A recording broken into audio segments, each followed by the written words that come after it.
নমস্কাৰ জনালো সকলোলৈ। আজি খুব ধুনীয়া মোৱা মাছ আৰু মাছৰ ডাঙৰ মাথাখিনিৰে মই ধুনীয়াকৈ কেইখনমান খাৰৰ তৰকাৰী বনাই দেখুৱাম আপোনালোকক। তাৰে ভিডিঅ'টো অকণমান আপোনালোকৰ মাজলৈ শ্বেয়াৰ কৰিলোঁ। এয়া কবিৰ পাত আৰু অমিতা আৰু লাওৰ বাকলি, ৰঙালাও এইখিনি খাৰ বনাম বুলি ধুনীয়াকৈ কাটি ল'লোঁ। লগতে জলকীয়া, পিঁয়াজ, নহৰু এইখিনি ধনিয়া আটাইখিনি মই কাটি ল'লোঁ। এতিয়া মই কেৰাহীত বহাই দিলোঁ। অকণমান তেল দিছোঁ, বহুতো দিয়া নাই। এইখিনি অকণমান আধা ভাজা কৰি লৈ মই মাছৰ মাথাখিনি ইয়াতে দি দিলোঁ। এইখিনি অকণমান ভাজি লৈ কাটি থৈ দিয়া এইখিনি কবি পাত, ৰঙালাও বাকলি, অমিতা আটাইখিনি ইয়াতে ঢালি দিলোঁ। কিছু সময় লৰাই দিম। লৰাই দিয়াৰ পিছত মই অকণমান খাৰ লৈছিলোঁ কাপ এটাত। এই খাৰখিনি ইয়াতে ঢালি দিম। এনেদৰে মই ঢালি দিলোঁ।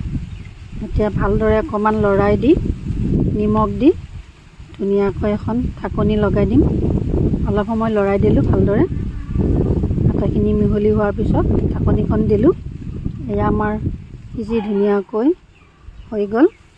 লগতে কলপচলাও এনেদৰে কাটি সৰু সৰুকৈ কাটি ধুনীয়াকৈ খাব পাৰি। এয়া মোৱা মাছেৰে এনেদৰে সৰু সৰু মোৱা মাছ খাবলৈ খুব ভাল লাগে, নহয়নে? মচমচীয়াকৈ ভাজিও খাব ভাল লাগে। আৰু এইখিনি মই আধা ভাজা কৰি লৈ এইখিনি পানীলাও তৰকাৰীত খাৰ দি ধুনীয়াকৈ মোৱা মাছ কেইটামান দি বনাই খালোঁ। এনেদৰে আপোনালোকেও খাই যদি কমেণ্টত জনাব। ৰেচিপিটো যদি চাই ভাল লাগে তেনেহ'লে শ্বেয়াৰ কৰি দিব। পুনৰ এটা নতুন ভিডিঅ' দিয়াৰ আশাৰে আজিলৈ এৰিছোঁ। ধন্যবাদ।